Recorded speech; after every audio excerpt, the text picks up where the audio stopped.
Pemirsa, di tengah terus bergulirnya kasus pencabulan santriwati yang diduga dilakukan seorang pengasuh pesantren di Kecamatan Ajung, Jember, pelapor kasus mengaku mendapatkan tindakan intimidasi.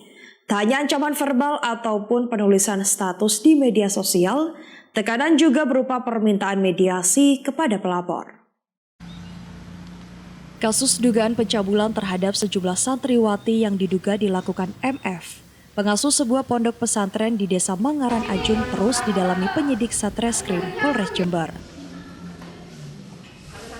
Di tengah proses pemeriksaan yang sedang berlangsung, HA pelapor kasus dugaan tindak asusila di lingkungan pondok pesantren itu mengaku kerap mendapatkan tindakan intimidasi.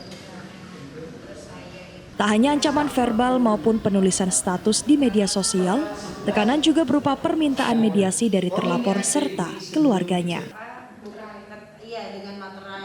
Namun ibarat nasi sudah menjadi bubur, pelapor yang kini juga telah menunjuk tim kuasa hukum mengaku pantang untuk mundur.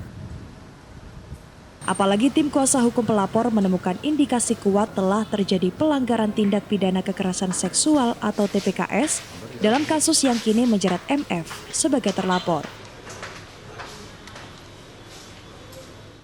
Kalau sejauh dari yang kami terima informasi dari pelapor, memang ada banyak tekanan baik dari terlapor maupun dari pihak keluarga terlapor juga gitu.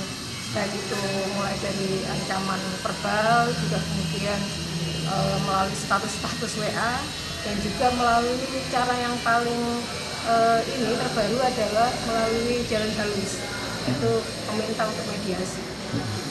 Sementara kita tahu bahwa terlapor di mana-mana itu masih berpapar bahwa dia tidak bersalah gitu.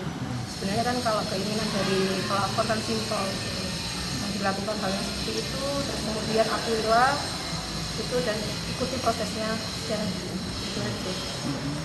Kami masih memperdalam ya, tapi bahwa dari hal yang sementara ini kami lihat memang ada beberapa undang-undang tentang TPKS, tindak pidana kekerasan seksual ada di situ.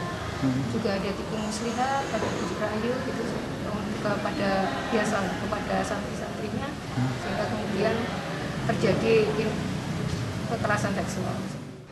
Sementara itu, menanggapi tindak intimidasi yang dituduhkan terhadap kliennya, kuasa hukum terlapor tegas membantah. Sejak kasus tersebut mencuat ke publik, pihak terlapor mengaku tidak pernah sama sekali berkomunikasi dengan pelapor. Kok aneh ya? Kan yang harusnya dari laporan itu kita yang diintimidasi. Diintimidasi kan kita. Kita tidak ada komunikasi dengan terlapor sampai dengan saat ini. Dan kemudian kalau tentang kita mengintimidasi si santriwati, ya mereka anak-anak. Teman-teman media juga tahu mereka selalu dikawal dengan keluarga. Kita tidak ada, kita baik, kita selalu duduk bersama, tidak ada intimidasi. Dan seringkali teman-teman media juga bertanya kepada orang tua masing-masing, ke saudaranya atau orang tuanya, tidak pernah kita mengintimidasi itu. Kasus dugaan pencabulan santriwati di lingkungan Ponpes Al-Jalil, Desa Mangaran, Kecamatan Ajung, Jember, menjadi atensi publik berawal dari laporan HA yang tak lain adalah istri terlapor sendiri. Sejumlah santriwati juga terlihat terus menjalani pemeriksaan di Mapolres Jember bersamaan dengan mulai diperiksanya MF sebagai terlapor. Dari Ajung, Boron El Safi mengabarkan untuk KJTV.